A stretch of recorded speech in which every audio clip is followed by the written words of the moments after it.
People? How we doing tonight? Let's adjust this a little bit. All right. Woo! Yeah, so tonight I just felt like kind of hanging out. There's so much stuff to talk about in this hobby, and honestly, I feel like just if we just end up starting some kind of organic discussion, that's just going to naturally happen.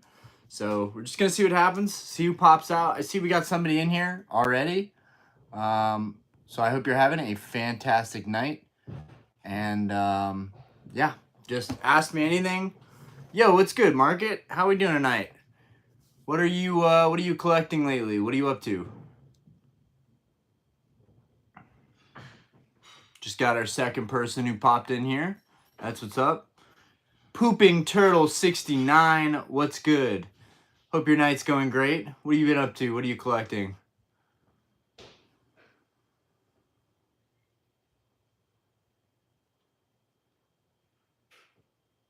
Wow. And then we had like 5 people pop in there. What's good, everybody? I hope everybody's having a fantastic night. And just let me know what you're collecting these days. I'm interested to hear like what everybody's collecting mostly right now. Like, are you guys going for like some Grail cards or and I say that loosely as if like a lot of people collect Grail cards when I know like mass majority of people are probably chasing Modern right now just because it's what's hot. 151, all that vintage. Babs, what's going on, my brother? How we doing, Babs? How we doing? The I-Man, oh, I was just watching another video, then it said you were going live. Fire. Yo, it's good, the I-Man. How we doing? Yeah, so typically my main goal this year, so for any of y'all just want to know, I just asked, what are you guys collecting essentially? My main goal this year is to complete all of Sword and Shield Trainer Gallery sets. Also picking up the Eevee alt arts on the side. There you go. There you go. Yeah, dude, some of those trainer galleries are absolutely epic. I mean, of course, Crown Zenith, the cards in Crown Zenith are really sick. But in general, a lot of the trainer galleries are like miniature alt arts, right? Like they have that texture, they have that beautiful hollow, and some of them still give you that vibe of like, this is going to be a really valuable card at some point. I've been busy trying to get rid of a bunch of clutter. Dude, I feel you on the clutter. Dude, like tonight, I need to take some time and just keep listing stuff. Like, it's so easy to get burnt out listing stuff on eBay, but like I really want to get rid of all my bulk. I want to get rid of I don't know what I'm going to do with all the empty boxes against the wall. Like I need more space in this room. I'm already limited on space. I'm going to have to start like tossing boxes in the trash, and I really don't want to do that cuz like I still feel like there's somebody out there that would want these for display, but I just don't know anybody in Charlotte. Like I would literally give these away to people in Charlotte if they just wanted a display like for a background cuz I just don't have space for it. I've thought about selling the boxes on eBay with like the deck boxes and the mats, but I'm just like, is this really going to sell? Like maybe if I auction them off for like nothing, but like I just can't imagine they would actually sell. Austin Reed is in the building. Master setting Evolving Skies, 7 away. My man. Dude, I was going through my Sword and Shield binders, like they're getting filled out. With all the bulk I got from all those heavy hitters boxes, they're actually kind of filling out. And like you do need the reverses. So at the end of the day, you're gonna have to get bulk. You're gonna have to open products up. Otherwise, you're gonna be buying one reverse at a time. And that just seems really tedious, honestly. Nathan Perry. I hope you're doing well tonight, Nathan.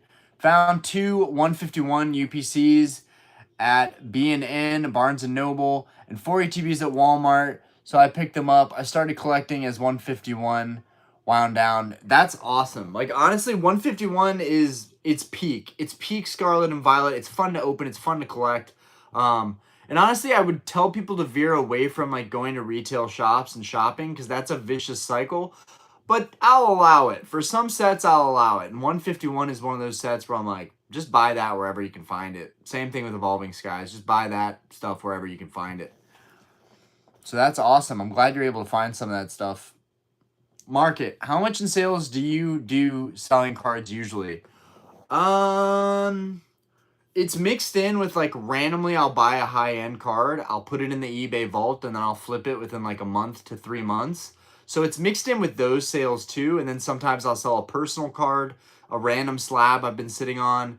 But we're talking like thousands of dollars a month, but it's not like I'm doing thousands of dollars in like revenue or profit. It's probably like maybe a couple $100 a month in profit. It honestly isn't even worth it for me to be a seller on eBay. I just do it because one, it's good exposure. Two, it shows people that I not only am a hard worker and run a business full time, but I also work hard to make videos. And then I also value my reputation as a seller and a collector. So eBay is really important to show people that I don't just collect high-end stuff. I also sell a lot of cheap cards, and I put in the time and work. I have skin in the game. You know, listing, there's a limit on eBay. It's 250 free listings a month. That's not an easy limit to top out on, right? Like you'd think it would be easy. Like, okay, there's 30 days in a month most of the time. So if you're just doing like 8 listings a day, 8 to 10 listings a day, or even every other day, if you do basically 15 to 18 listings every 2 days, like easy peasy, but it's really hard. Like I do better when I just like spend one night listing 70, 80 cards. And that takes me like 2 to 3 hours to list that many cards. Like people don't realize when I charge 99 cents for shipping and I don't want to combine shipping because I start my auctions at 1 penny. Like I do that to guarantee my time value, because really, and even then I'm not guaranteeing my time value, right? I am losing money. I am not valuing my own time by putting cards on eBay. But I'm hoping that in the long run, it will add on, I'll get more sales, and people will see like, damn, Ryan like doesn't have to do this, but he still lists all these cheap cards that others would probably appreciate or need. Like that's the other thing. I open products hoping that I'll find cards that I don't need, hoping that I find cards that I need for my sets. A lot of the times, unfortunately, I pull a lot of the same cards, and so I'm listing stuff that I'm hoping people will need for their sets. And like some people might think, well, you're selling cheap V cards. Like who's buying that stuff? But believe it or not, people are always buying cheap cards because they don't want to spend $4 a pack to open those cards, and they might need just a couple specific cards, or they're deck building. I feel like I sell to a lot of people that are using these cards competitively, because I just can't imagine that people are out collecting the cards that I sell on the low end. So that's a really, really like indirect way of saying like what I actually sell. But like there's definitely not a number that I would go for. But I did just sell a Lugia. I made 150 on that card. I didn't put in any legwork. It was literally, I mean, I did go back and forth with people, and that took time messaging, which you have to factor in because that's like a mental health thing. But like it starts to annoy you when you get all these messages and offers that are just super unreasonable. And like I'm not gonna say low ball, because the whole point of sending a lower offer is to see if maybe you can get a better deal. But like the market price in Pokemon, if you don't already know this, is the market price. Like I've tried to get around this, but it doesn't work. Like typically if a card goes for a certain amount, it goes for a certain amount. There's no way to get around that. But like they're definitely like, I want to get into selling higher end cards, but they take time. Cheaper stuff is always selling. It's just the time you got to put in to open it. Austin Reed opening 151. Not tonight. We're just hanging out. Like honestly, I like these live streams where I'm just talking to people or answering questions. Let's see. Alexandria, hello. I'm working on Scarlet and Violet and Crown Zenith Master sets and continuing my PSA 10 Evolutions collection. Honestly, like completing sets is crazy, guys. It doesn't make any sense. Why do we do this to ourselves? Why do we punish ourselves trying to complete sets? I really think if I could go back and do it all over, I wouldn't try to complete the sets. It's highly unreasonable and irrational. I'm trying to do it anyways, even though I kind of regret that.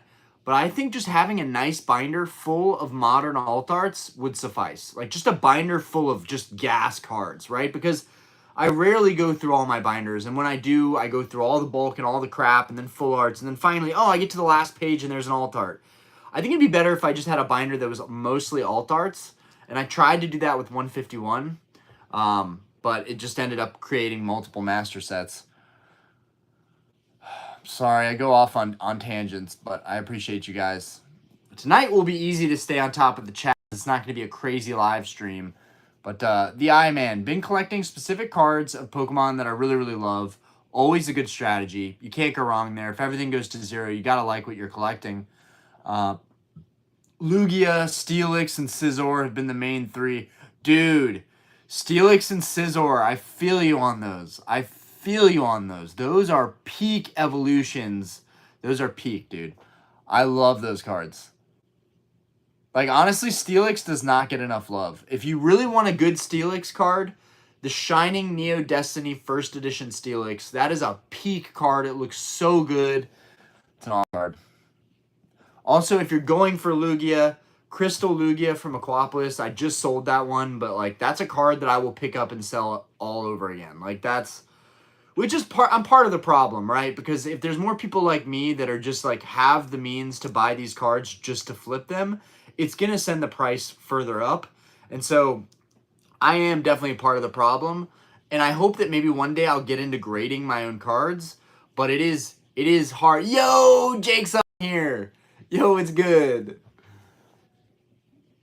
Yeah, that's I want to say I'm trying to remember in the game you put something like a steel item. This is bad, but I can't remember this off the top of my head. You put a steel item on Onyx, and then you trade it. And I think it evolves into Steelix. Same thing with Scyther and Scizor. Both Scyther and Scizor are peak, though. And Onyx and Steelix. Like, both of those, they're just awesome Pokemon. Scyther alt art would be really, really cool. So many alt arts would be cool, though. Like literally any Pokemon could have potential to be really cool as an alt art. LJMJ, anybody going to Collecticon? Richmond, any advice for getting best deals on vintage singles? I might go to Collecticon in Richmond, Virginia. That is something that's, like, way more doable for me. That's, if I can convince Diana to go out there, that's something that I might want to do just for the content alone. Because I don't think I'm going to find exactly what I'm looking for at Collecticon anymore. But I think it's just patience and, like, trying to make connections. Austin, I'm sorry, buddy. You know I love you. Ani, good evening. What's going on, bro? Joe to Jake, you can stop now. Astral Radiance finally sold out on PC. Yeah, so Astral Radiance, you know, we get a lot of pumping of, like, the investment stuff. You know, yeah, it works. Is it really all that enjoyable to collect sealed modern? Not really. It's kind of cool. It's great to be right, and there's definitely going to be gains there, right? There's going to be growth there. I think that's kind of inevitable. The rate at which that growth happens is going to be up for debate, but it seems like we're off to the races now that Astral sold out. I was going to talk about that tomorrow, but we can talk about it a little bit here. What do you guys think of Astral Radiance in general? What are your favorite cards from Astral Radiance? And it doesn't have to be like the chase cards, right? The high value money cards. Ghost, hello Orion in chat. What's going on, Ghost?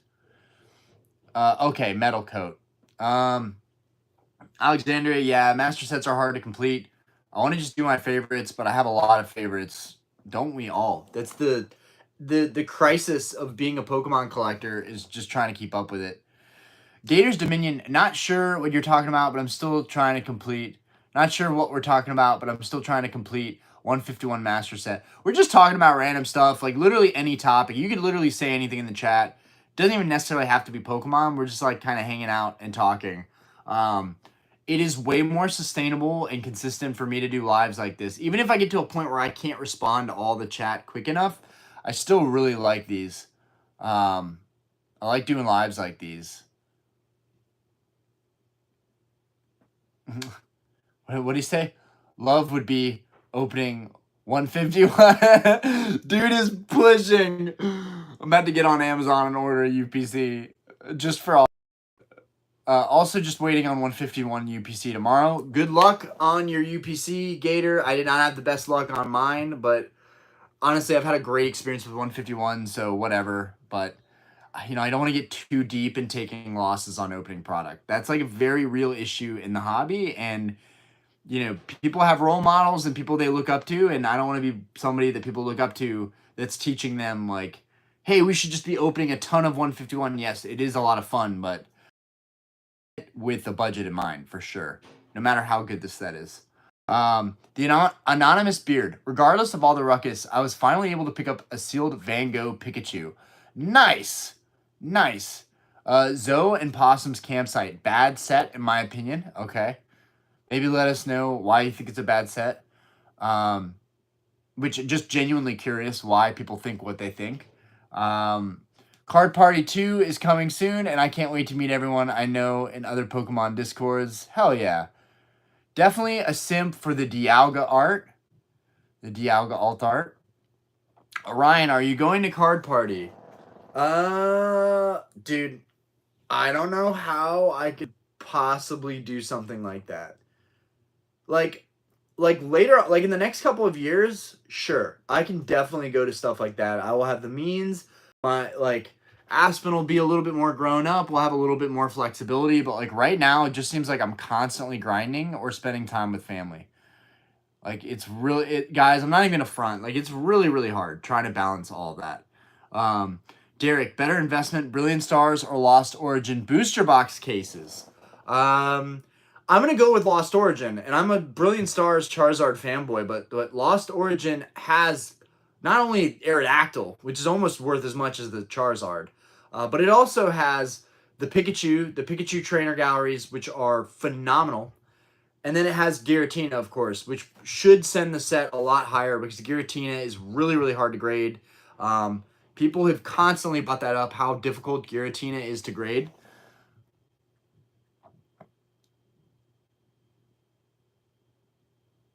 Zoe and Possum's campsite needs to be a site to exchange crypto for Pokemon cards or any card in general. Interesting. Derek Page. Oh, yeah, we just read that. Market, no need to open anything. Austin and I are your shoulder angels. Austin is trying to lead you down the path that rocks. It's like it's like Emperor's New Groove with the red and the white angels. And Austin's the red, he's the evil angel. He's like, "Come on, open a 151 box." What are you, chicken? All right, let's just forget that I just did a really high-pitched voice like that. Thanks, just pulled the Charizard SIR. Dude, nice. Oni, I'll see you there. You make it a family trip, Jake says. Stat Brother Ryan, what's good? Just got home from work. Yo, what's good, Andrassi? We're just kind of chopping it up in here right now. Gabriel, will Gold Stars in PSA 6 to PSA 9 range go up in value in the next several years? I think so. I think that it's going to go by grade and work itself down, right? First, the 10s are just going to exponentially rise in value because they're just like, they're non-existent. Then the 9s are going to go up in value, which they already kind of are, but they're kind of, right now, they're kind of chilling, which is good. I'm okay with that because I've still not completed my Gold Star set. And then 8s are getting expensive. We're starting to see some growth, some serious growth in 8s. I think even more growth in 8s than 9s right now. Maybe I'm just seeing things. I imagine that's going to trickle down to 7s soon and maybe 6s. That's going pretty far down, though. I mean, and I'm all for lower grade cards, especially if you're grading them yourself. Like, who cares if you get a grade 6 and up and you graded it yourself and you got a good deal for it, then fantastic. You know, that's even more fun. I have so much respect for people that grade their own collections and build their collections and don't buy their collections. I am the guy that buys most of their collections. So I am, you know, I'm the guy who's, I feel like, less capable of, you know, especially with the cards I'm going after. I feel like they're really hard to find raw, but people are still doing it. They're still doing it. That's a great question, though. Alexandria, I just got the Beedrill alt art graded in a 10. I love that card. I think it's my favorite in Astral. Dude, facts. Facts. That Beedrill is so undervalued. It's horrendous. It's criminal. Love the Beedrill. Kato Green, what is the heaviest bag you have in your collection? The heaviest bag? Well, so that implies that like something that I've lost a lot of money in, and I would say my heaviest bag, like my heaviest thing that I'm stuck with is a loss is probably, I mean, for everybody, I think this is universal. It's opening products. Brilliant Stars, Evolving Skies, Fusion Strike, Silver Tempest. Those are my bags. Those are my heavy bags.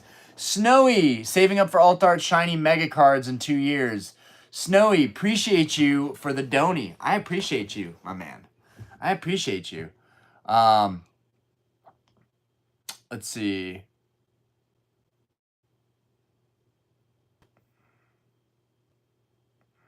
Yeah, but like my heaviest bag in terms of like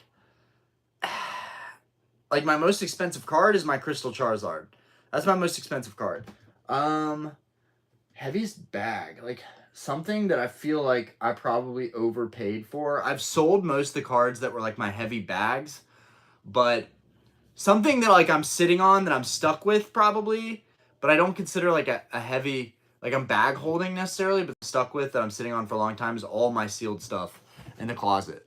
Like I'm not gonna sell that stuff for years. And it does feel like a heavy bag because it's just a lot of space taken up. But I don't.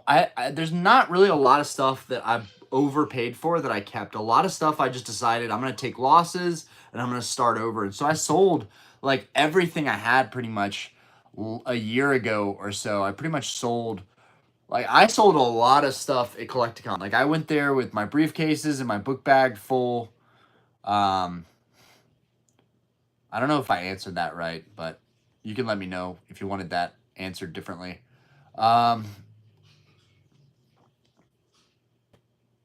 Hey, the goat is live. Appreciate that, Snowy. Gators Dominion 89. Blastoise 151 SIR looks way better than the Charizard SIR. I'm not sure why the Charizard is more expensive. Do you agree?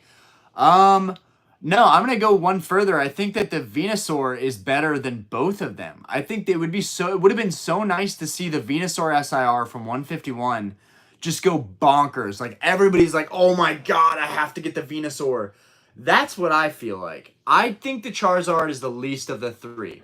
It is very I mean, it's a beautiful card. When you pull one, it's like, oh, but there's very little emphasis on the Charizard himself. It's more on the environment that he's flying in over the canyon and the volcano in the background. Blastoise is pretty good, though, because Blastoise is underwater. All the focus is on Blastoise, and Blastoise is in kind of an aggressive stance, like he's about to fuck your shit up. So, man, Blastoise might take the cake there. But the Venusaur is just, it's very vibrant. I love the colors. So for me, the Venusaur is probably my favorite SIR in there.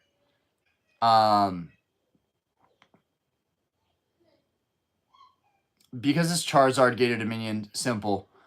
And there is that, right? I mean, who doesn't love Charizard? I have 4 cases of Phantom Force if you're interested. Phantom Force. Phantom Force. I honestly didn't even know that set name. And I'm pretty aware of most of the sets. That's a middle era set, but that's a lot, bro. That is a lot. 4 cases of like a middle era booster box. That's pretty wild. And the people that bought a lot of those middle era booster box, a lot of those people just killed it during the boom. They absolutely killed it. Guys were coming up on 6 figures from their sealed collections. I mean, just sitting on booster boxes. But right now I'm mainly hunting like single cards. I need to find that Gold Star Vaporeon PSA 9 at a local card show and add it to my PC. No luck so far. Gold Star Vaporeon, dude. Gold Star Vaporeon like has actually been kind of elusive. Like I've been looking for one myself, and they pop on the market and then they're gone, just like that. They're gone. There's one I think that's in Italy for like 1,200, but if you go to a convention, you should be able to find one for like maybe 900 to 1,000. Gold Stars in a 9, they're definitely moving up. Definitely moving up in price. It's Corey D. What's good, Corey? How we doing tonight? We're just chopping it up, talking about random stuff. Feel free to pop in the chat, ask a question. Yeah. Oh my God. Phantom Forces. Wait a minute. Phantom Forces with the Mega. Is there Mega Gengar off the top of my head? I'm trying to remember Phantom Forces. I think Phantom Forces is like one of the best sets in XY. That is actually sick. I think that just clicked with me. Wait a minute. Yeah, Phantom Force. Yeah, dude. That just clicked. Dude, congrats on that. That is awesome. Yeah, he's killing it. Gator Dominion, true, but he's like 10% of the card. Oh well, even though it's Charizard. Yep. My thoughts exactly. Pooping Turtle 69. Love saying that name. Have you thought about getting a scanner for your bulk card sales? I saw a video of a guy scanning like 2,100 cards per hour, front and back. Whoa. Okay, so this has to be on TCG Player. This is TCG Player. You can do that on TCG Player. There's a sorting machine. There's a scanner. You can buy a nice big setup. I don't want to deal with all that crap. Even if I have to do it the slow way, doing it the way I'm doing it, I'm okay with that. Really, I just want to build my feedback and my reputation, and then eventually I'll probably very rarely sell cheaper cards. I just really want to build my feedback up. But who knows? It's kind of a fulfilling thing, and I am going to be opening stuff here and there, so I might as well just keep up with it. But, let's see. Thoughts on Paldea Vault PSA 10 Carps are 500 plus. Jeez. That's wild. That was one of the first nice cards I pulled from Paldea Vault. Yeah, I mean, Paldea Vault is a great set. You can get it for cheap right now still. You know, I say go for it. The community seems to really make a lot of buzz about Paldea Vault. Gators Dominion just subbed. Yo, appreciate you. Alexandria. Blastoise is my least favorite of the three. Venu, definitely my favorite. Let's go, Alexandria. Shout out to Alexandria. We're the Venusaur. Dude, y'all remember the Cleanosaur? Dude, I was trying to pull that Venusaur from 151 for so long. Like, it didn't exist for a while there. Bulbasaur is my favorite Pokemon, so biased a little. And the story of Bulbasaur and basically the Venusaur line being based off of that prehistoric toad is really cool. I think it's the Beelzebufo. I want to say that I actually remembered some of this stuff that I like tried to research. Beelzebufo. Yeah, I'm actually very confident I'm saying that right. Beelzebufo. Dude, a prehistoric frog is what Venusaur's is Venusaur Gengar is what Venusaur is based off of. And like, dude, this thing could literally, back in the day it ate small dinosaurs. Dude, this thing could literally eat our like dogs and cats now. So Venusaur is like actually like some of these Pokemon were based off of things that actually roamed the earth at one point, and that's really cool. Are you at LGS and can you still buy Lost Origin on discount? I am not a local game store. This is literally just my game room, which at some point I might actually have to dismantle the game room and just do videos in another area of our house because we're trying to make more space in our house and have more rooms to do stuff in. And so that's kind of scary, right? I think people would still appreciate it, but it just wouldn't be the same. This room is just the iconic background. People think it's a shop all the time. Funny story, though, I did get Lost Origin for like 540 for a case. So that was really awesome. I bought that case and I didn't even want it, but the deal was so good, I was like, I'm going to buy this. And that was before it was like a hot thing to buy cases of cards. Shaka Zulu at the gym, but had to pop in and say what's up. Love the Espeon video. It was amazing, dude. Those videos should be a staple. Research some of your fave cards. Do a little video on them if you want. Thank you. I appreciate that because sometimes I talk about that stuff and I'm like, dude, no one cares about this stuff. So I appreciate that. Yeah, it's a Gengar set. Yep, Phantom Forces is what's up. Mega Gengar EX and the Silver Dialga card, Orion. Yeah, that Mega Gengar EX is huge. Top card is Full Art Gengar. Dude, that Full Art Gengar. Now I know exactly what card you're talking about. That Full Art Gengar is epic, dude. That card is so sick. I think I have one raw. I'm pretty sure I have one raw. But there was a time where I really wanted one graded. Mommy, you got a Band-Aid. You got a Band-Aid? You're so cute. Hi. Are you famous? Cleo. You're cute. Yeah. Are you famous? Yeah. You like being on camera? Yeah. You like showing off Pokemon cards? Yeah. You like looking around for them. You like saying yeah? Yeah.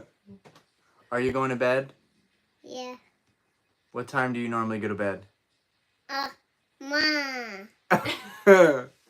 8 o'clock. You normally go to bed at 8 o'clock, so it's past your bedtime. Time for you to go to bed. Say bye, everybody. Bye. Wave goodbye. Bye. Bye. Bye. She's going good night. Hi. Say night night. Hi. Okay. Here guys. You're so cute. Oh, I have the most adorable little girl. That's no cap. I have the most adorable little girl, and I'm proud of you. No. Proud of you for being so cute and smart. Her belly's sticking out. She's definitely trying to like open some cards, create some havoc. Whose tummy sticking out? Aspen, come on, let's go read some books. No. Don't you pull a read some box books. off the shelf. Say goodnight. What are you trying to do? What are you trying to do? Okay. Up you go. No. Okay, you can take a dice. That's fine with me. Okay, come on. Give me that back. Give me that back. I know exactly what she's going. Aspen, be careful. You guys didn't see me just absolutely freak out. Come on, let's go. I never had a nice phone, and this is the first nice phone I've had in a really long time, so I did not want this to fall and smack onto the ground. Love you. We love you.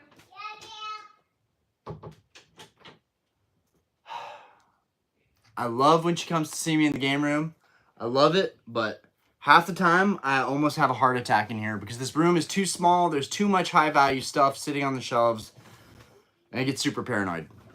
But I know she's just a kid. She's gonna knock off stuff. She's gonna pick stuff up. It's inevitable. Anyways, okay, catching back up. Okay, scrolling all the way up.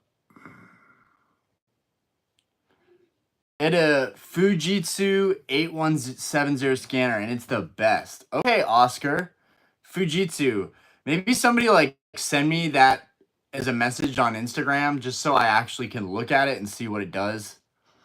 Camp City Soccer. I know you say you don't want to do giveaways because of bribery, but it's the opposite. You are gifting your supporters fun new cards, just food for thought. I hear you. I understand like the two sides of it, right? It is a charitable thing. It's like we're doing a giveaway. Like I can't wait to give you guys just some free stuff. I love that idea, but I also do kind of still feel that it is a little bit of bribery.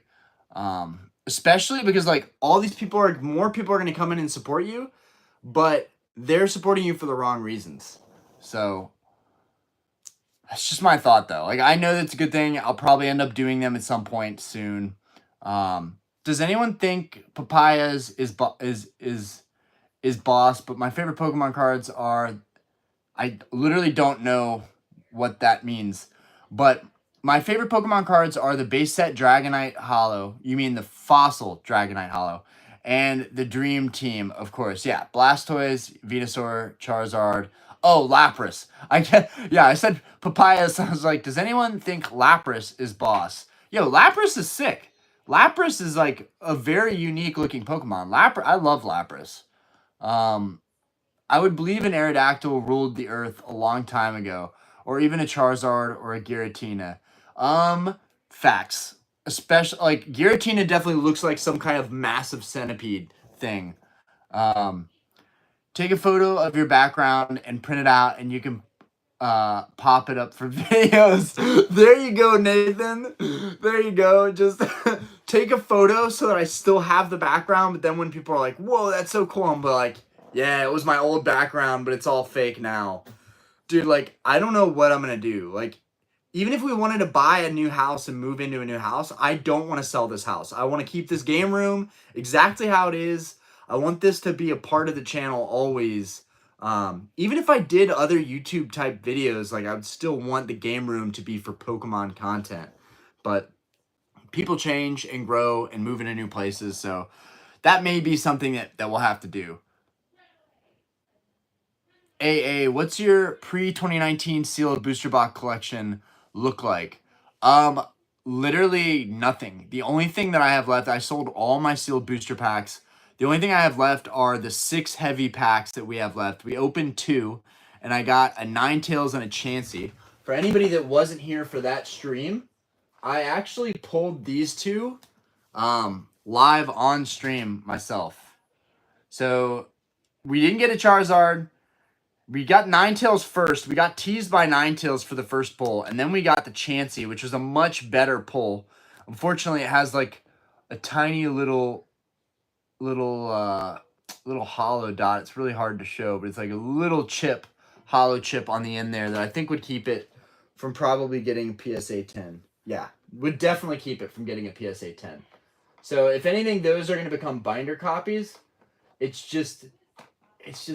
such a damn shame, dude, because even cards right out of the pack are not in the best condition.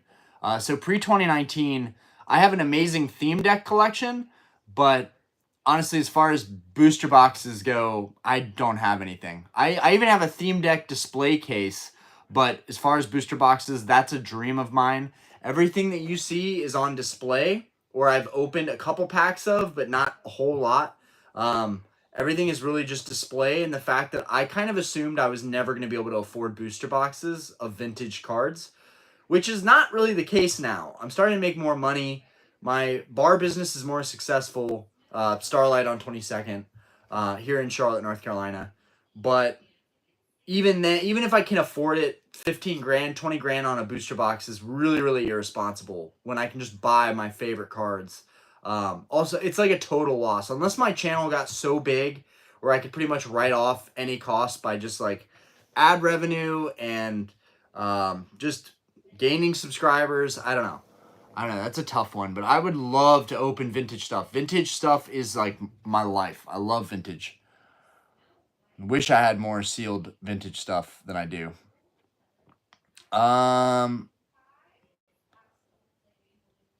Kato Green also found cases of 2019 armored Mewtwo tins on my store. It's just hard to move.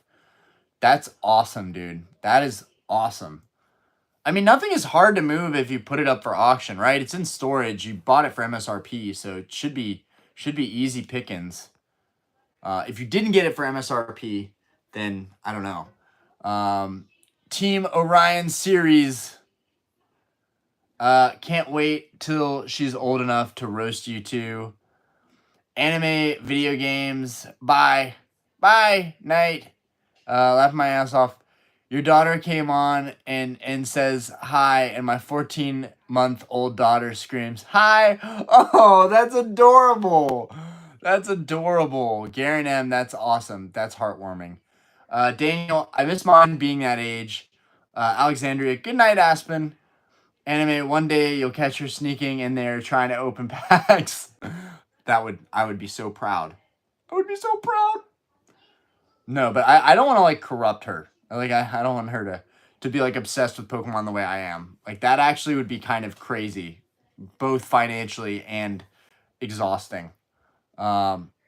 Christian, when are you thinking of getting that Umbreon Gold Star? So, since you ask, how much more chat we got? Okay, I'm caught up. So since you ask about the Umbreon Gold Star, which since we're talking about it, I'm gonna get the Espeon because why not? Finally got the Espeon. Look at this pretty boy. We did it, guys. We did it. We did it. This is a big one. This was hard to get, but we did it. And it's clean AF, dude. This copy is super, super clean. Okay, Umbreon Gold Star. Big card on my list of stuff that I'm hunting. Very stressful. I am very stressed out trying to figure something out. I just got confirmation from a seller on eBay with the only copy from PSA graded that they were willing to do $6,000 with me. But it has to be a private deal. They will not do it through eBay because of fees. I'm fine with that. The problem is they have literally zero social media. Like, if I'm doing a private deal, I need to connect your email, your name, your social medias, your face, all of that has to be connected. This is really tough for me to do a deal here, and I'm holding off on it because this guy, his Facebook is literally a picture of his Gold Star Umbreon. Literally no friends, no connections. It looks a little bit weird. It looks kind of fake to me. His Instagram has like 30 or 40 followers, probably all people that wanted to make a deal for this Umbreon. There like no likes or anything, and like the only thing he sent me for reference was his phone showing time zones, what time it was in front of the card. Like for all I know, dude wants to be a ghost so that I could get scammed, and then he could sell me a fake cert Umbreon. I don't know. I don't know. I just it's very weird. But I have someone willing to do $6,000, which is a better deal than the last sold on eBay. So I have someone who's willing to give me the gold to leverage that offer now and use it to my advantage. It does sound sketch. I didn't see the rest of the chat, but I saw iFOMO. It sounds sketch. He's also going to now. One thing that did make me feel a little bit better is he said, first I'm going to go to the Toronto Trading Card Expo to see if it would regrade at PSA's stand a 10, and if it won't regrade a 10, which means it's a very strong card likely. My other friends don't think he's a scam artist, but they think that he's just really bad with being a seller. Something just feels weird though. Like, why would you have that one like high-end card? Anyways, he said that that's going to be on the 25th of April. So in 22 days, he's going to reach back out to me to sell the card. If he doesn't sell it or get it a higher graded, a higher grade at PSA at the Toronto Card Expo. Anyways, in 22 days, for all I know, I'm actively searching for this card. In 22 days, I might have one already, or I might have already figured something out to close a deal. What I do love is the fact that I got a seller with screenshots and all of that proof that someone was willing to do $6,000 on that card. PSA values it at $5,500, and the last copy sold on eBay for $6,250. So I now have like a good idea of what I'm going to spend on this card. But yeah, very exciting, but super stressful. And then you pair that with the fact that I still want to complete my theme deck collection. The last theme decks are getting very expensive. First edition Charizard, PSA 9, like dude, I'm doing way too much. Great question though. I'm working on it, and hopefully maybe even the community can come together to help me out. What you guys need to realize though is that Espeon and Umbreon together, there are less than 1,000 of these cards graded total. That is insane. Graded total. In a 10, less than 100, I believe, graded total. In a 9, less than 300 graded in a 9 in the entire world. So just owning this card, which has 150 something copies, I think, in a 9, is insane. It really is insane. What's even more insane is that in 2019, a lot of the stuff really jumped in value. But in 2019, a lot of the cards we see today, these grails that are thousands of dollars, in 2019, they were like a tenth of the price. And I say that very loosely, but most cards were about a tenth of the price. I think Charizard first edition and like maybe very iconic cards maybe didn't apply to that rule, but like Espeon and Umbreon were like a couple $100 in 2019. And then boom, 2020 pandemic, everything just went crazy. It like jumped to being like 1,500 and then 2,000 and then 3,000. And like really in the past couple years, this card has not moved in price at all. It's really just like that big bubble, that big inflated bubble that just changed everything about this hobby instantaneously. Okay. Reading back up. Giveaways inflate numbers, market scraper. Cam City, that's fair, bro. Appreciate you. And like, I appreciate that too. Like, I get that too. And like, it is about giving back to the community. If I can find a way to do that, that would be great. And hopefully I can do that through selling cards, right? Hopefully every time I send someone extra cards, they understand that like, this is a person that is a giving person. People don't have to do that. So whenever somebody buys something from me, I always try and include extra stuff. But that's definitely something I'm still actively trying to figure out is how I can give back to the community. And giveaways are definitely one of the staple ways that people do that. That still benefits me, right? Like, so doing a giveaway, I have nothing to lose by doing a giveaway other than my pride of like, I built this channel from the ground up for people that genuinely are here for me and building up the channel. And that is happening, right? I can't believe we're at 5K right now. I cannot believe it. Austin Reed screenshotted your freak out, posted it on Discord. It's just great. It's just great, Austin. It's just great. Andrew Arbuckle, how we doing tonight, fam? Yo, what's up, everyone? Did Orion hit 7.5K yet? Not even close. We're not even, I don't even know if we're 5.1 yet. Maybe we're just over 5.1. We might just be over 5.1. After that stream, I thought that it was going to start building fast, though. But, guys, it's going to be a wait. I hate it just as much as you hate it. I want to get the packs freaking ripped. Like, I don't even care about the value I'm losing. I just want to know, is there a Charizard in those packs? Can I relive a childhood fantasy? The raw card scanner is like 300 from what I saw. I saw the sports card guy using it. If you use it with the eBay book listing template, you could pump hundreds of card listings per hour. Whoa. Whoa. Holy cow. Well, that's... You're going to have to send me that, Pooping Turtle. You're going to have to send me that because I don't understand this stuff and I'm still trying to learn. I'm very basic. Anime video games, by the way, love the vid on how to display your cards. I was thinking to doing a giant picture display for full sets, like painting in your house. Dude, displaying cards is really, really important. I've learned that way too late into it. A lot of my stuff I just put in a box or had stacked up. You have to have this stuff that you love the most displayed. Otherwise, you won't appreciate it that much. Which is, again, why I put my most expensive card behind me. Because every day I look at that card, like, you need to still earn that card. Like, just because you bought that doesn't mean you've earned it. Like, that's just going to be years in the community, getting to a point where I feel like I've earned that card. I still don't feel worthy of owning half the cards that I own. I am still very fresh to this hobby. A couple years is not long enough to really understand how everything works.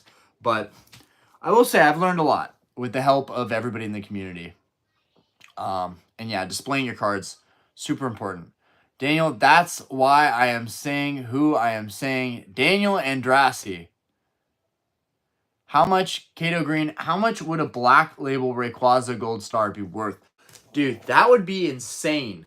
I know somebody personally that just got a pristine, a CGC pristine 10, and it is a pop 1, and I think it's worth like 70 to 90 thou. I want to say, because the pristines do fetch a slight premium over PSA 10s.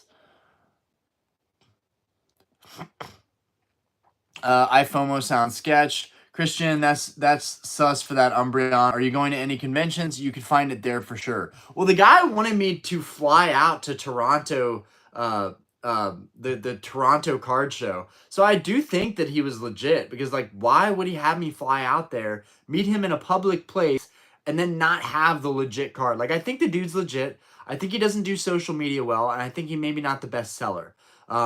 This is like the only card he has that's like super high value, and he says it's his favorite card. So I don't know. It's a weird situation. It's a weird situation. Alexandria sounds scammy. Christian, don't do any other big purchases to secure it quicker. Texting citation saga update. Oh, receipt. Yo, it's good. Texting citation saga update. My lawyer just said he's going to get it thrown out. He's like, don't worry about it. It's not going to affect your driving record. It just sucks that you got pulled over for this and had to pay me for it. And yeah, it does suck because the law is the law, and I had to pay for a BS citation that I should have never had in the first place.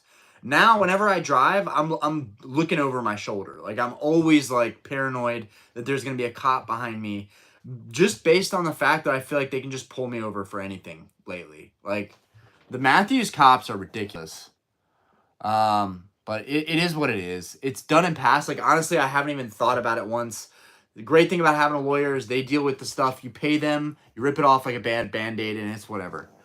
But it does suck because that's $300 I couldn't put towards another card that I really wanted. So that citation directly screwed up my day. And when I got the citation, I had just sold my first edition Charizard for a profit. So it was like, that literally ate into all the effort it took to get that card sold. That sucked. Speaking of which, oh my God, there are some high-end players coming into this hobby, buying up all of the best cards, and then upselling them. And I get it. I do the same thing, but you can't compete with the guys that are coming into this hobby. There are young, entrepreneurial, high-end collectors and business people that are coming in and treating this like the stock market and it hardcore. And I am terrified, guys. I am terrified. There are several instances where I've wanted to go for a card just to find that exact same card on one of these other sellers' pages. Like, everything, it's very competitive right now. And a part of me is like, dude, just let them buy up everything and then the market will tank a little bit and they'll be stuck at the high end of all this stuff. It's very dangerous to try and play the Pokemon card market. People think that it'll just go up, and that's very naive, right? Because at any moment, stuff can dump, things can change drastically. You're playing with fire. So I think instead of trying to compete with these other guys, I'm just going to wait until a good listing comes up. But yeah, just speaking of the Charizard first edition, there's so much competition for that card right now. And it doesn't mean that it's valued higher than the sold listings. It just means that people are trying to inflate this card and make more money off of it. And like, I get that. But we got to be careful out here, man. You got to be careful out here. Got to let people spend all their money first so that I can jump in and get some stuff for a good deal. Kato Green, are you bullish on 151 or Sword and Shield sets? I'm bullish on 151 and pretty much everything Sword and Shield aside from like Rebel Clash, Sword and Shield base, even though those are already kind of moving up. I don't care about them. Battle Styles actually looks like a play. I know it only has the Sleepy Tyranitar. Really? Actually, no. Battle Styles has some good alt arts. Battle Styles looks like it's a play. Why no one's talking about Battle Styles is beyond me. Maybe I'll do that for tomorrow's video. Everyone's talking about Astral Radiance. Let's talk about Battle Styles. Let's talk about the fact that you can get boxes for just over $100 still. Kind of crazy in my opinion. Might have to be a play there. But yeah, I'm bullish. I've always been bullish on Pokemon since I got in. But I've like started to be more realistic and adult a little bit. Like, dude, not everything is gonna move up.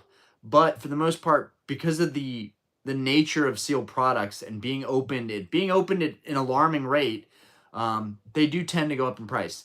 What I do wonder is, I feel like a lot of people came into the hobby and left the hobby. So how on earth are these sealed prices just sustaining? Like, are there really that many boxes being opened?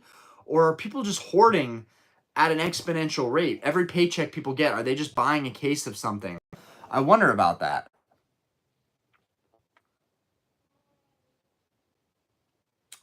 Also, Walmart have Booster Bundle in stock. Appreciate that. iFOMO, well-deserved. Andrew Arbuckle, last week's stream was amazing. Dude, that stream messed me up in the head. Dude, last week's stream messed me up in the head. I have been thinking about base set and what's in those packs ever since. It bothers me a lot.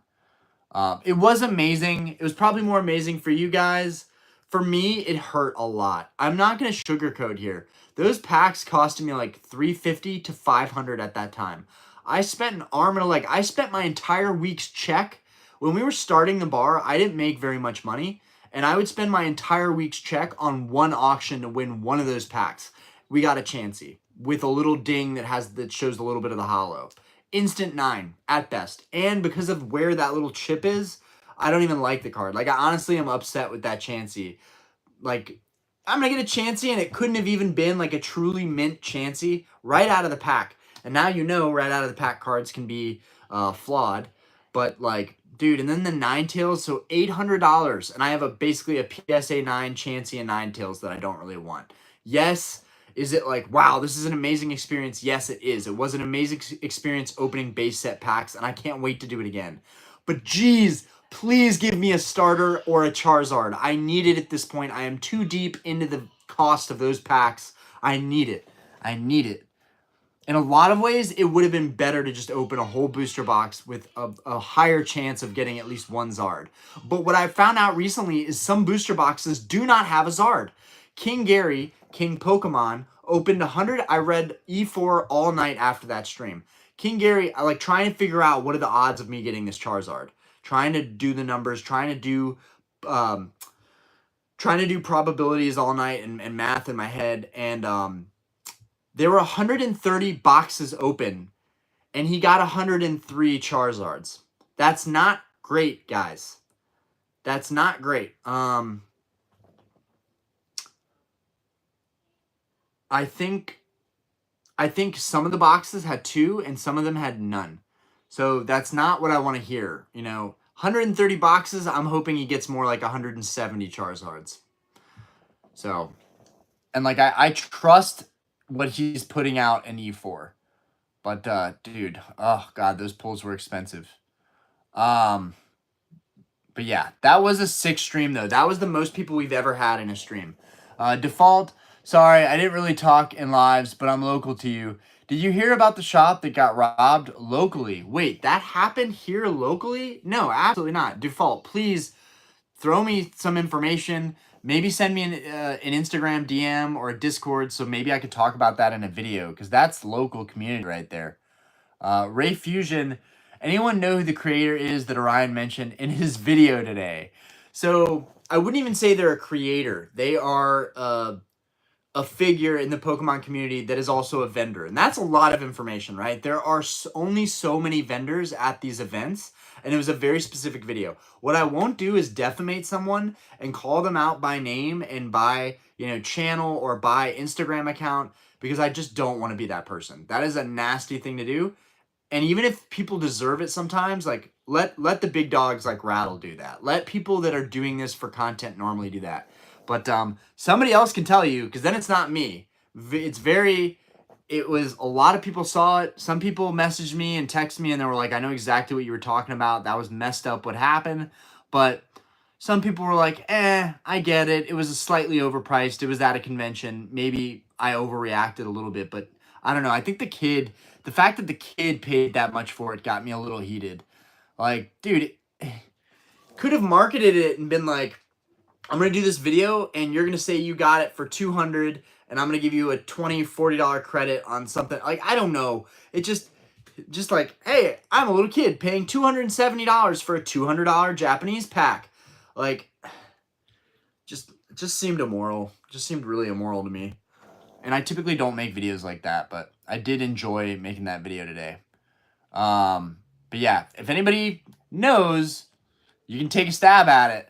I expect you to use that screenshot as a future thumbnail. Oh man, I gotta get in touch with my goofy side, right? SGR, sup dude? How we doing, SGR? Anime video games, that $300 citation could have gotten you that gym challenge pack that kid bought. Oh no, with the rockets, the Japanese rocket Zapdos that I already have. I have a Japanese rocket Zapdos and I think I bought it for like 20 or 30 bucks mint. So like I immediately saw that video and was like, that kid just got duped hard. But it's not about what he would have pulled anyways. It's about the cost of that pack and that it should have been cheaper.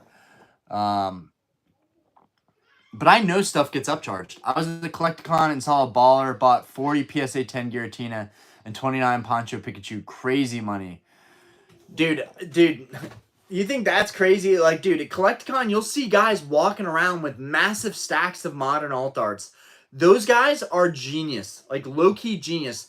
Thousands of dollars on the same card, sell it over and over and over and over. Profit every single time. Buy it for cash. There are some really easy plays to be made. All this talk, and I'm not going to name names again, but these channels that keep pumping investment videos.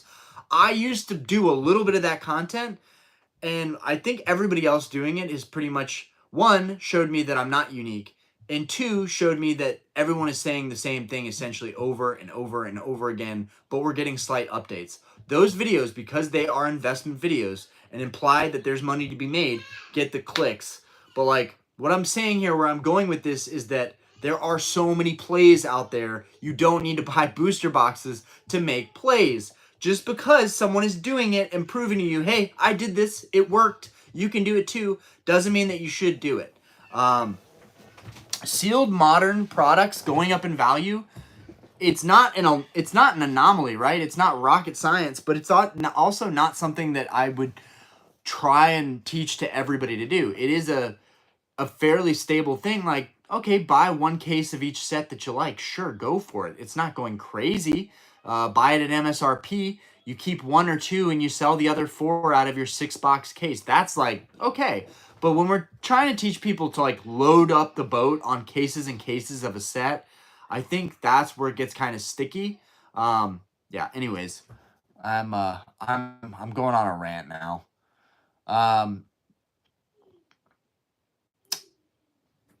Ray Fusion, goated polls. Nope. I will even say yes or no, but I will not say who it is directly.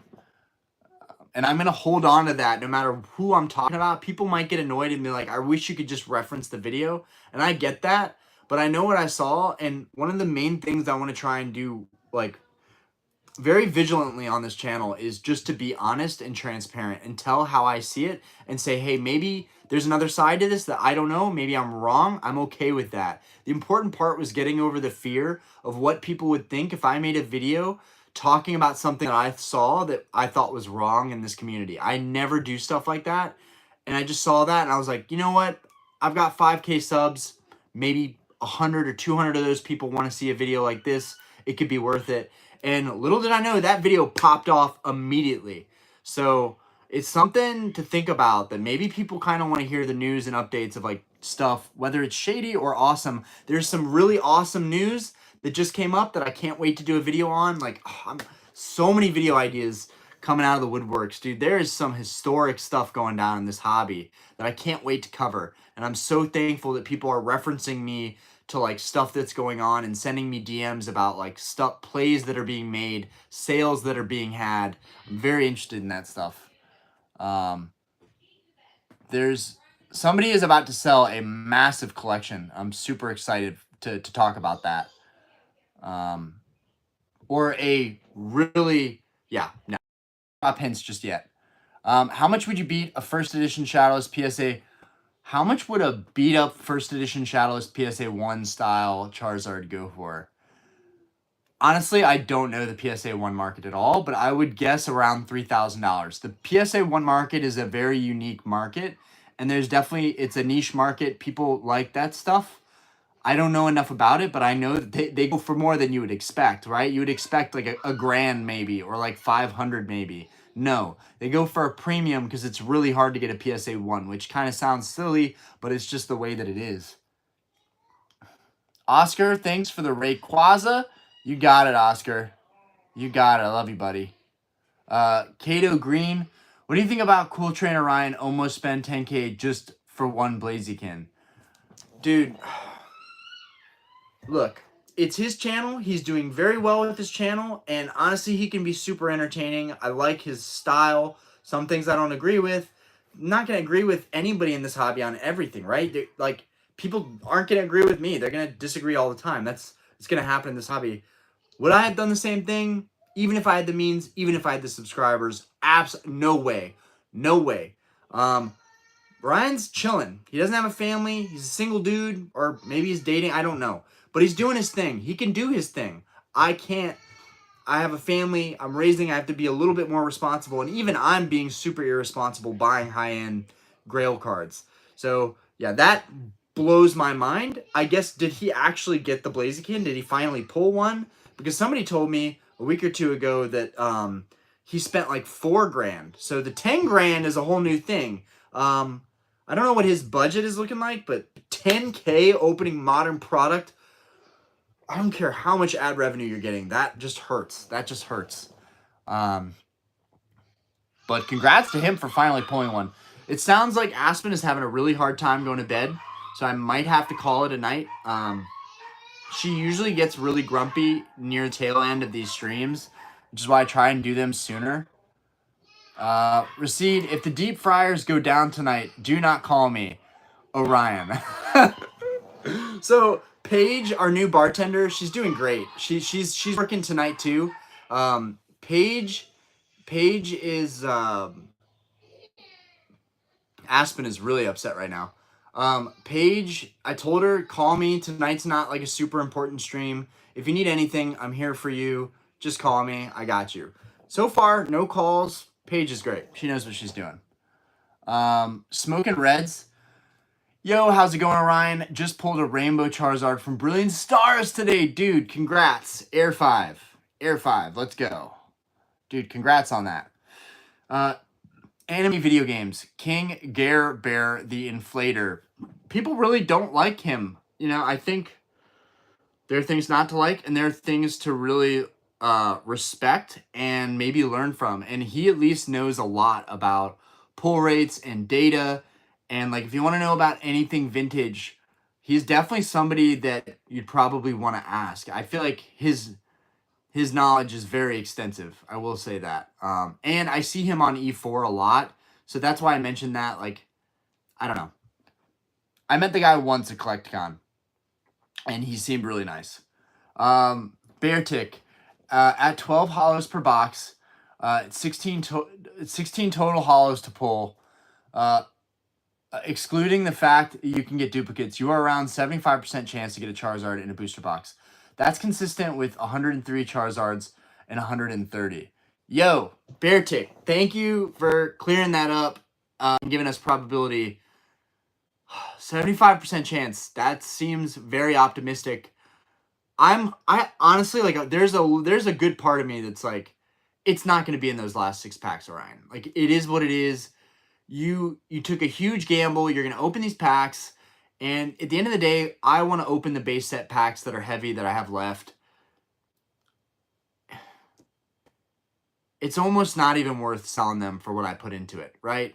For the excitement, and I guess that's one way I can give back, is doing a pack opening that everyone gets to watch and enjoy.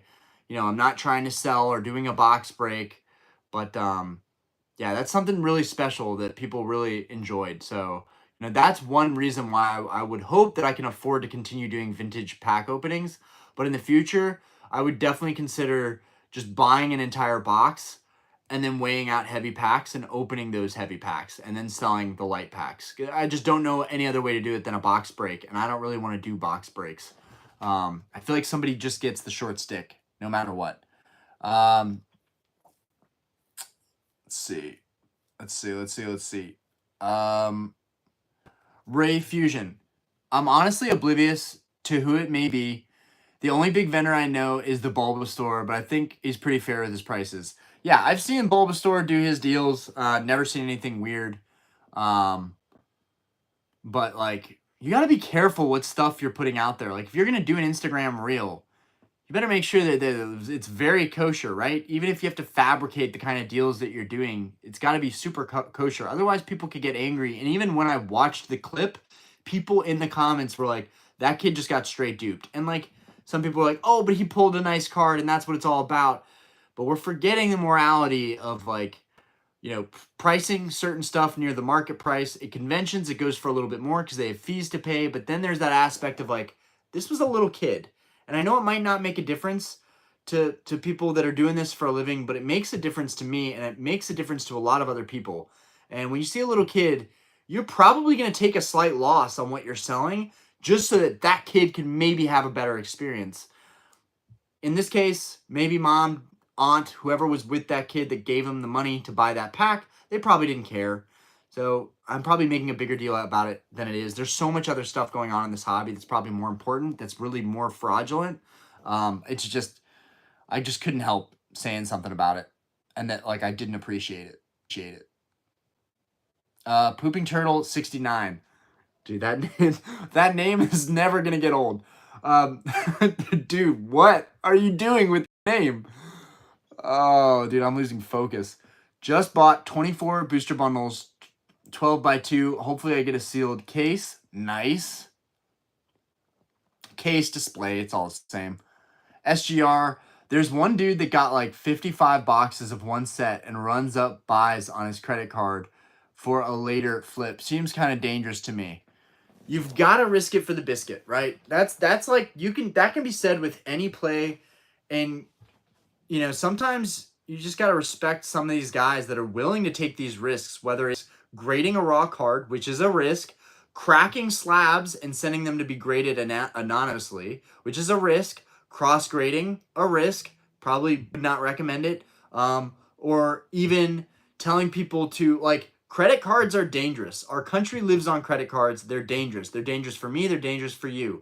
I am getting into a phase where I'm doing stuff like that now. I'm running up my card, buying cards that I don't need, that are more expensive cards that I already own, and then trying to flip them in the hopes that I can flip it before my credit card statement comes out and sell that. Like, it's a vicious cycle, and it didn't work out the way I thought it would. It actually took me longer to sell stuff than I thought it would, and so it's a dangerous thing. And I'll still keep trying it and doing it, but like, buying stuff on credit, then being pressed to sell it quickly, that's a dangerous game, and some people really excel at it because it puts the pressure on.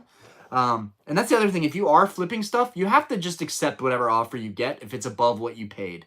Sometimes it's not about waiting for the right offer, and that way you can kind of hook someone up but still make money at the same time. That's a really hard thing to do in this hobby, and the people that do it really well are honestly big auction names like Probstein and Z&G Emporium. Those were names that I didn't really like in the beginning because I'm like, they're so competitive. Everyone's bidding on those auctions. But now I'm realizing that between making offers to other sellers to make deals and then just putting a bid on those auctions, you can most, just got a text from the homie. I don't know what it says, but, I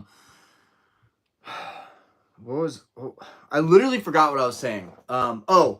You probably have a better chance of winning in those big name auctions and getting a better deal than you do getting a deal from the people that have this stuff listed for weeks and it just doesn't sell. So I'm very thankful for those big names now. Yo, Quilly's in the building. What's good, Quilly? Shout out to Quilly. Well, we can't talk about that. Quilly, don't mention anything yet because no one here knows what transaction we made except Jodo Jake, who I don't think Jake's in here anymore. But that's going to be a surprise for everybody. But shout out to Quilly. Early shout out. Quilly's the man. Okay. Let's see. You saw my buddy RF Collectibles with his Tina's. Dude, so that was your homie, RF Collectibles. Dude, that dude's a hustler, bro. Funny thing is, I had to buy them from him since he was out of state and couldn't pull enough cash out. What? Dude, you should have hit me up, dude. We could have gone in on those Giratina together, dude. Dude, I think he paid like $150 a Giratina, or like $160 or $170, and I feel like all those Giratina were stolen. I don't know what the deal was with that.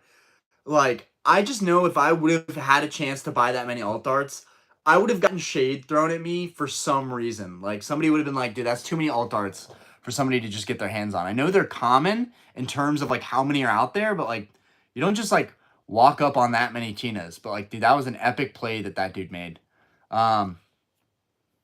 When I stop buying high-end stuff, I really want to focus on like making deals with people in the community, buying collections, helping people cash out, but also buying stuff that I want to buy and invest in and sit on.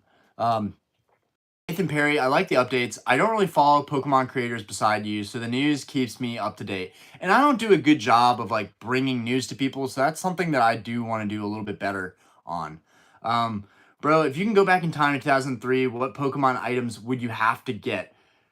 24 hours. 2003, I feel like there wasn't a lot of stuff around me in 2003. Like, that was the beginning of WotC ending and Pokemon Co. beginning. And basically, I would have to go to a card shop and just buy first editions. I think that would be my main thing that I would do, is buy first editions, because that's just something I would go after. Same thing with Yu-Gi-Oh! I really want to get back into Yu-Gi-Oh! And the first things that I would collect in Yu-Gi-Oh! First edition starter deck Kaiba Blue Eyes White Dragon. I like it way more than the Legend of Blue Eyes. Same thing with Dark Magician, Dark Magician Girl, Gate Guardian, Trihorn Dragon, Time Wizard, Red Eyes Black Dragon. So many like staples. Just like some of the earliest Grail cards are really probably what I would go after in that time frame. 2003 is also Gemini Elf, 2003 is also the end of the WotC era. So in theory, like Skyridge booster box, Crystal Zard, that would have been great to get that card and not spend $10,000 on it. That would have been amazing. To be honest, guys, I'm collecting gold stars like and crystals and first editions, but really my favorite Pokemon is probably narrowed down to Pikachu and Charizard. I mean, it's very simple for me. And I would say Charizard probably takes the cake just because he's badass. So I'm that basic collector. You know, I wish I was more interesting. I wish I enjoyed more Pokemon like I see other people do. But I'm really basic. Charizard is one of the GOATs for me. And I like tough Pokemon. Aggron, Charizard, Tyranitar, Groudon. I like really tough Pokemon. Rayquaza, tough. All right, that was a good one, though. Brad Lowery, Gold Chain Gang. Yo, what's good? Win, pulled Gold Star, Gold V-Star Giratina from Crown Zenith today. Nice. Welcome, Win. Smoking Reds.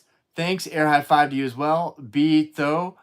Just wait till you see the little kids and their trade-up challenge. Oh, boy. Oh, no. Don't even tell me that. Agent Crypto, hi. How we doing? I think you need another chain. Walmart doesn't send 151 displays. Oh, that's a bummer. Friends of the Night, North Carolina Comic-Con. There were very few Pokemon dealers. I think it's hard to sell cards at Comic-Con. Collect-A-Con is where it's at. Heroes and NC is the same way. Friends of the Night, I did experience that at my first Comic-Con experience in Charlotte. It was not what I had hoped for. There was really not anything Pokemon other than people waiting in line for the Beckett submission, which was really cool because the dude in front of me had a mint condition first edition Charizard, probably like a 7, 8, or a 9, and he literally pulled it out of his sock drawer that day. He was like, I literally forgot I had this card, and I'm just wanting to get it graded here. I'm like, can I buy this off of you potentially? He's like, it's not for sale. Like, oh, do me like that, homie. Arita Max Win. Okay, what is the deal with Arita Max Win? Is this a Drake reference? Because you've lost me here, Fortress. Thanks for the dono, though. I'm gonna need it for finishing up the gold stars. Catching up. Looks like I reached out to the right person. I would mega avoid. So my friend just let me know. Yo, shout out to Vlary. If he ever watches this live or is watching live, shout out to Vlary.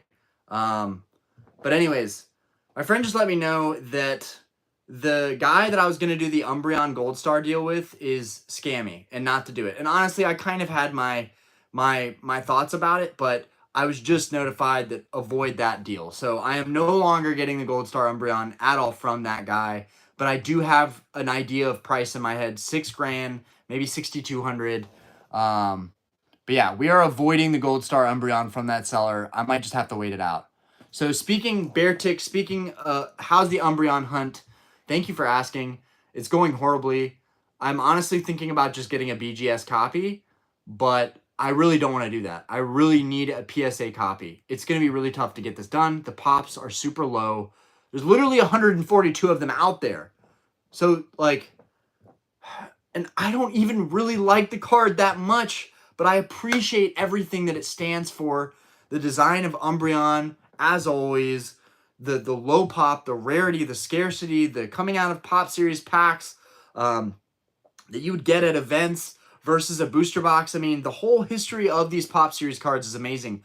But, God, if we could have just gotten these cards as holos, or at least if they would have just done me this one solid and put the damn Gold Star as a holo instead of all of it non-holo, which I get why they did that. If they had holo behind it, it would show around the card, right? So it's probably, I don't know. Some people really like that it's non-holo, and I think you can appreciate the actual art more. Also, I want to say shout out to Masakazu Fukuda. I wanted to make sure I pronounced that right. Masakazu Fukuda. Honestly, dude did all the Gold Star illustrations, and we don't hear that name a lot. Shout out to you, Fukuda, for doing some of the greatest cards of all time. Okay. I'm catching up here, guys. I'm catching up. I am struggling to catch up. Quilly, late, but hello, homie. Cornhusker94. What's up, man? How we doing tonight? Quilly, yeah, zip those lips. Red's card case. What do we think about Temporal Forces and Paldea Evolve for 75 on TikTok? Insane deals. If there's TikTok deals, go grab them before TikTok is gone. Fortress Owayan is live. Okay. Default. Regarding Tina's and AA's, I know seller who's vendor at all cons. He's a black label bulk grader. He paid $190 each for the Tina's, $100 for the Zard alt arts, and Lugia alt arts for $110. Default, we're going to have to work together at some point because I'm honestly more interested in buying a ton of raw alt arts than buying sealed booster boxes, than buying graded alt arts. I know people are like, but PSA 10 everything, but there's so many copies out there. Get me more raw. The vendors know raw is what sells. Raw is what I want to get my hands on. For my personal collection, graded. For selling and sitting on stuff and honestly just thumbing through dope cards, raw. Raw all day. Gemini Elf, Blackluster Soldier, Fairy Injector. Dude, all the good ones. All the good ones. I'm eyeballing some PSA 10 listings and auctions for Yu-Gi-Oh cards. And I'm just like, Orion, what are we doing here? Just pump the brakes. Stop spending this kind of money on all these cards. It's crazy. Luckily with Yu-Gi-Oh, it's a much smaller pool of cards I want in Yu-Gi-Oh. Yu-Gi-Oh does not get nearly as expansive as Pokemon does. Maybe it would if I got really heavily into Yu-Gi-Oh, but I feel like with Yu-Gi-Oh, there's got to be maybe 30 to 50 cards that I feel like I would really, really want. I got one of my favorites, Harpy's Pet Dragon, but that's a PSA 8 because I'm a boob, and I didn't realize that it was just better off. If I was going to buy it graded, I should have gone with like a 9 or a 10. But Harpy's Pet Dragon is one of my favorite Yu-Gi-Oh cards ever. And that's a cool card to love because it's pink and it's girly. And most people probably don't appreciate it the way I do. But Harpy's Pet Dragon is like one of my all-time. It's goated. Serpent Dragon. I think that's what it is. Serpent Knight Dragon. Maybe there's Rex Raptor uses it against Joey. Dude, the old episodes of Yu-Gi-Oh! So much nostalgia. So much nostalgia. Okay. Let's see. 2003 was a strange era. Getting product probably was the shits. Boxes were probably getting stocked in low quantities. You would have had to travel to get cards. I agree. I don't know. I don't remember going to card shops and seeing products. Like, I feel like I would have had some memory. I do remember going to Target, Walmart, and seeing like EX era stuff starting to get sold. Booster packs, I do remember some packs. Mainly theme decks. I always bought decks. I don't know why. For some reason, decks have always been appealing to me. All right. Recede, are you still fostering? How many furry four-legged friends are running around? In our house, currently 3. She just sent off the kitten to a new home today. So we're happy about that. I'm very happy about that. And that kitten was found in a Home Depot parking lot. So that's awesome that it was able to go to a new home so quick. And she bottle fed it, which was so cute. Charizard is so dope. I'm basic like that too. But my goal is to collect every English Charizard. That we're basically on the same goal there. And I just stopped at one point. Because I was like, if I'm going to do this, I'm going to take a step back. Stop buying so many Charizards. And I'm going to buy one at a time that are really, really nice. And it starts back up with the first edition Charizard and a PSA 9. Knock that one out, and then I think I'm going to go to Shining Charizard or Legendary Collect Verse Charizard. And then Stormfront Charizard, that's a big one for me.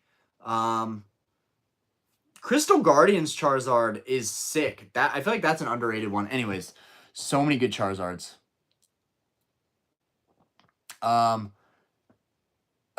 Everkraken, yes. Drake bets a lot. I need a max win. I looked that up for the reference and saw it, but I was like, did he really a Drake reference? Yeah, I read it. I get it, Everkraken. But just weird. I guess I need a max win when I'm opening those base set packs.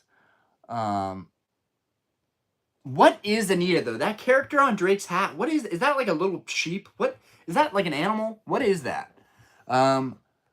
I feel like it is. Maybe I'm totally wrong on this. David Demore, hey Ryan, how's it going? How's the family? We are doing great. Things are very smooth lately. Everything like in my family is good right now. My mom's my mom's health is good. She's recovering from her kidney transplant. On the other hand, she just, not even trying to talk about negative stuff, but my mom just tripped and fell while she was in her studio the other day. And she dislocated her humerus or something. Her whole arm is like purple and her face was purple. So I was taking care of her yesterday and driving around doing stuff for her, and then taking her some things to her house at the end of the night. And we had a nice little heart to heart. Like, honestly, like, this is personal, but me and my mom had like the biggest heart to heart the other night. And it was because like she was hurt and kind of broken and just very vulnerable, and like we just connected. My mom is always so tough, and it's so hard to break through that exterior, and it was so nice to see her vulnerable and in need of my help. I don't know. Not to be like reliant on me because she got hurt, but like it felt good to show my mom that like I'm here for you. I'm here for you to help you. Because if you guys remember, I went to Diana's brother's wedding and literally left the week my mom got that surgery for the kidney. So that, I'll always almost regret that, right? I chose to be there for Diana's family over being there for my own mother, for her health. So that's something that I have to live with in the rest of my life. This is getting way too deep. But the rest of my life, I will definitely make sure to be there if my mom or anybody in my family need help. God forbid. But that taught me that like I know what decision I'll make in the future, and it's going to be my family every single time. Also, the Mexico trip was an absolute disaster, so I don't even want to go into that. That was an absolute fucking nightmare.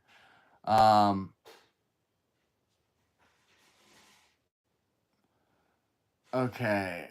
But thank you for asking, David. I hope you're doing well, buddy.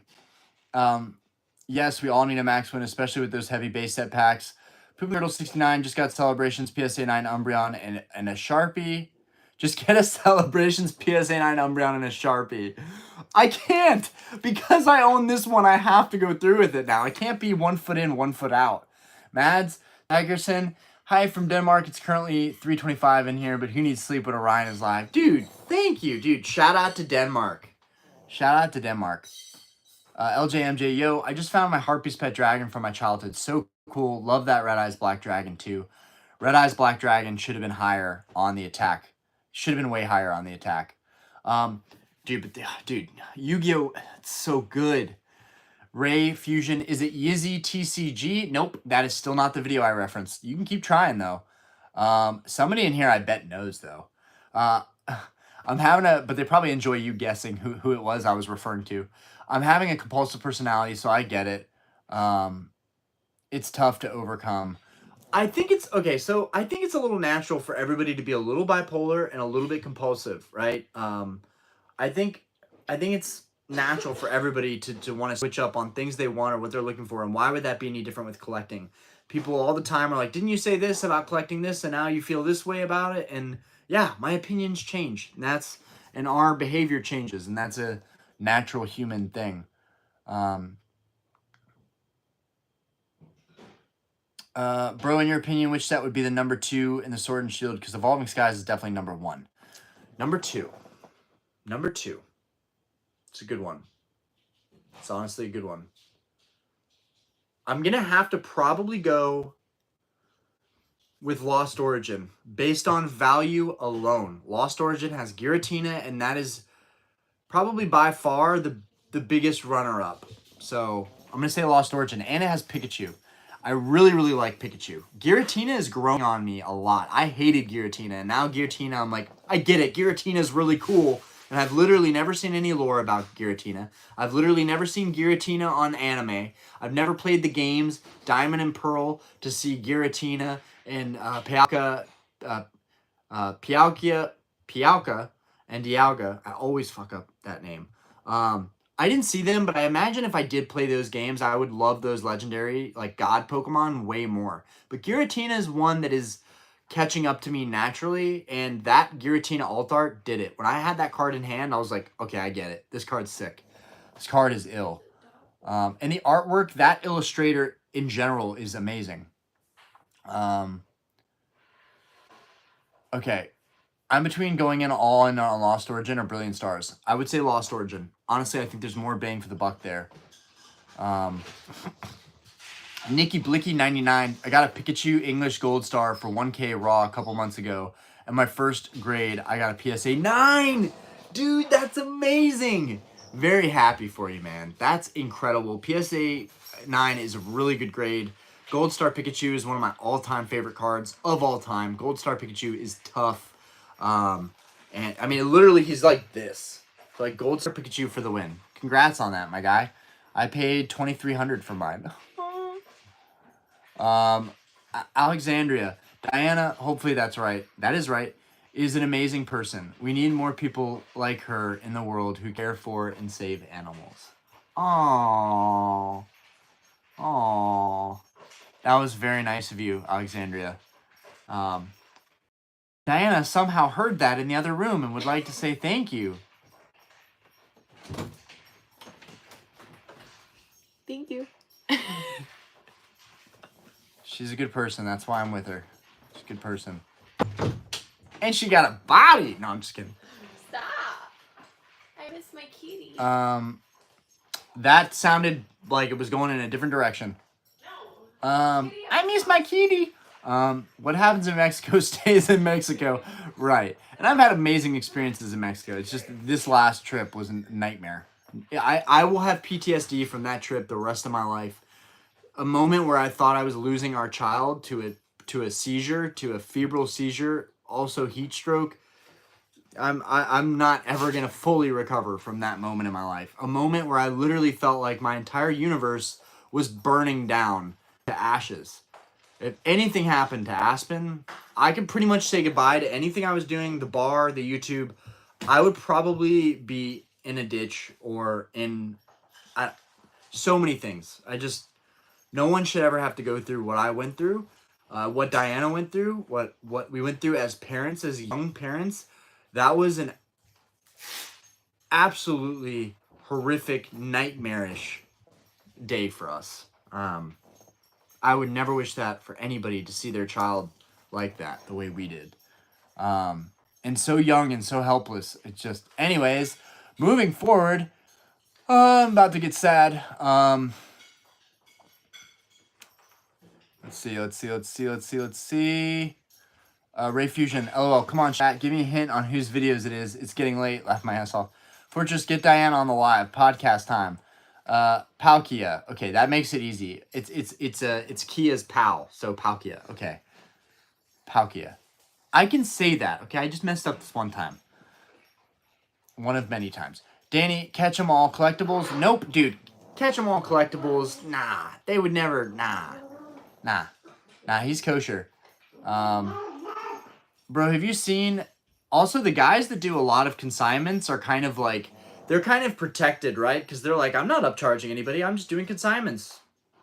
So, like, consignments are a great way to, like, upsell everybody in the hobby and still make money. Because it's like, it's not my card, it's somebody else. I'm just doing the job for them. Bro, have you seen Alpha Investments? 1 pallet of Lost Origin and 1 pallet of Silver Tempest. Oh my god. Oh my god. Dude, he's a goat. He's a goat. But I did not see that. Brilliant Stars kills Lost Origin. Okay, explain why. No way. It's Catch 'em All Collectibles. Was it a newer video? Nope, not Catch 'em All Collectibles. Also, what's your take on MetaZoo going to 0? It's tragic. I hate any TCG going to 0. Danny, April Fool's joke. Wait, what was the April Fool's joke? Catch 'em All Collectibles. Okay. Ryan, geez, I thought this was family friendly. Kato Green, Alpha Investment also showed that he almost got $1 million worth of MetaZoo. Yeah, that was a massive mistake for Alpha Investments. MetaZoo will be irrelevant in my opinion. I really think that. I literally... he made a sarcastic video. Oh man, we got to the bottom of the chat, guys. And it's a fitting time because I'm going to have to go pick up my dad from the airport soon. I wonder when... But like, as always, amazing live, discussion-based live. I have way more fun when I'm just able to chop it up with you guys. So thank you for everybody that came out and genuinely just wanted to hang out and didn't need to be entertained or see something. I wonder when Crown Zenith is going to rise in price. I have 70 ETBs. Oh my god. Well, it's just starting to. People are trying to push $60 for ETBs right now.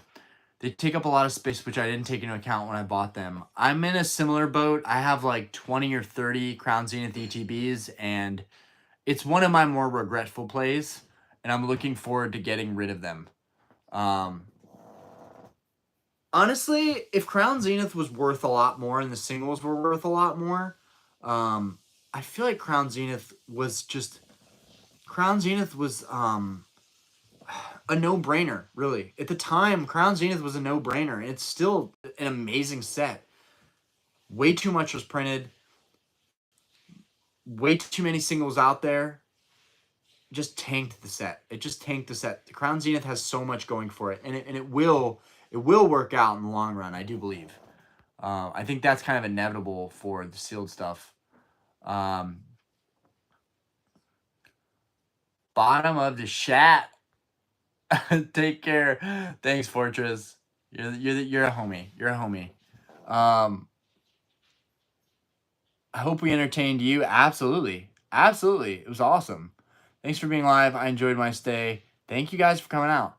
I have like 50 Zenith booster bundles. Don't sleep on CZ. A lot of people feel strongly about that. If that remains, it will be a strong set in the future. Especially people coming in now. Crown Zenith is a great set for people to open that are coming in now. What's good, man? Trevor. Crown Zenith was the move. Just unfortunate they reprinted it like crazy. And like reprints are good. More product, more stuff for us to open. LSQ. I just bought a case of Lost Origin. I'm hoping it's the next Evolving Skies. I think it's going to do really well. I really need to see that video. Are you thinking of... Okay, I'm going to give you a hint, Ray Fusion. I'll give you a hint. Their name has Pokemon in it. That's the only hint I'm going to give you, because it's a very general hint. But their name has Pokemon in it. Like, literally, Pokemon is in their name. So, and they're pretty viral. And they're a very big figure. I think of getting those base set pulls graded. Probably not, honestly, man. I'll probably just slide them into my base set binder. Orion built a dub community. I think we did build a dub community. I'm so happy right now.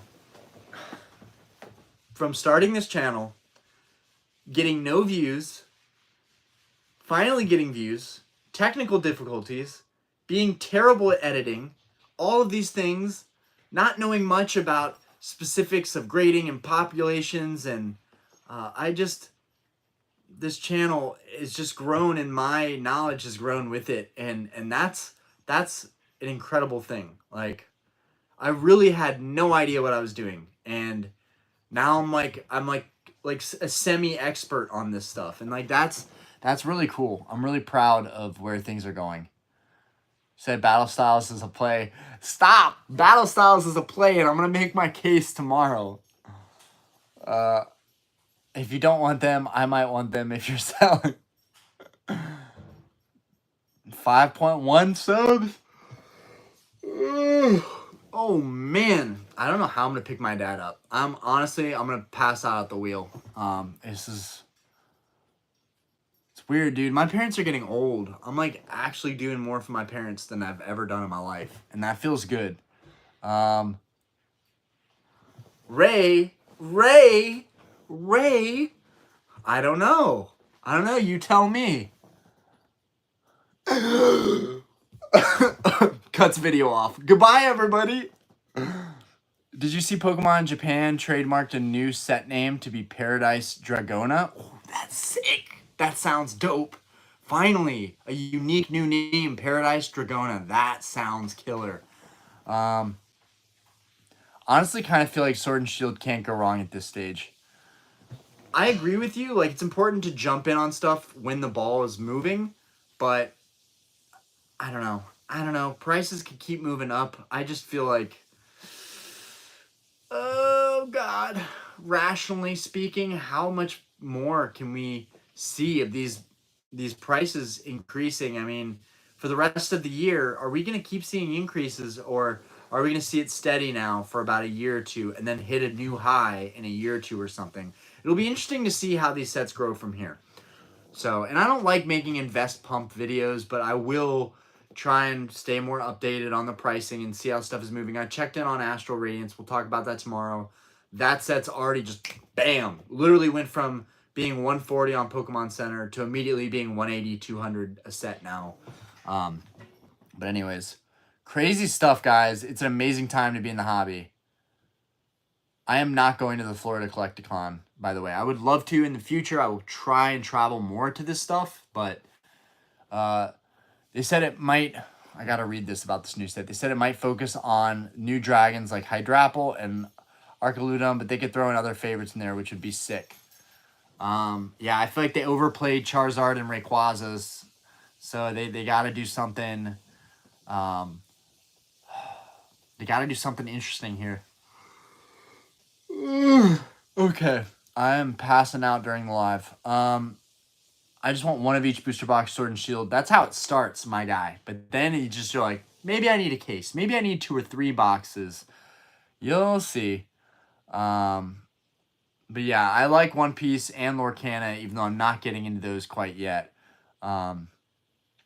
Dude, the TCGs in general, especially now with the environment of like investing and sitting on sealed products, it's like you could really buy anything and just sit on it for 20 years. And there's a good chance that whatever you're buying is, as long as it's around in 20 years, it's going to be worth a lot more in 20 years. But again, who wants to sit on stuff for 20 years? Some love. And they seem to like Kingdra a lot too. That'll be interesting. I've seen 3 Body Problem on Netflix. I'm going to have to look into that. Diana says she wants to watch a movie tonight, so I might have to set aside my Call of Duty. I just started playing Call of Duty again, Warzone. I'm so excited. SGR, if Masquerade is a bomb, that's not going to be good for SNV. I think SNV is screwed, guys. Don't want to say hot take. I want to create a new, let's create a new terminology. This one's coming from the left field. No, that doesn't work. This is a far out theory, but S&V is already tanked. 151 is the only thing, and maybe Temporal with all the hype, maybe Paradox Rift, and Paldean Fates. I think Paldean Fates was probably right there with 151. They're both pretty decent. I like the Baby Shinies. I really like the Gardevoir and Mew. Not so much the Charizard, even though that's what people want. But I think 151 is continuing to get the job done. Okay. Anyways, I gotta go, guys. I have to go. I love you guys. Also, Greninja always looks great. I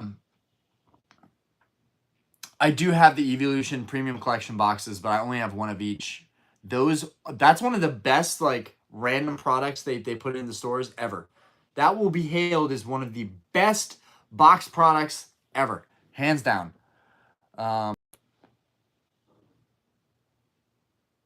Dude, Kecleon gets no love. So much potential. I agree with you there. Especially because it's like Trico's cousin. Okay. Alright, guys. I'm out of here. But I will probably check on TikTok and see if we can score some deals. That would be great. I had really good experiences on TikTok. Alright, guys. Peace out. Thanks for coming out to the stream, guys.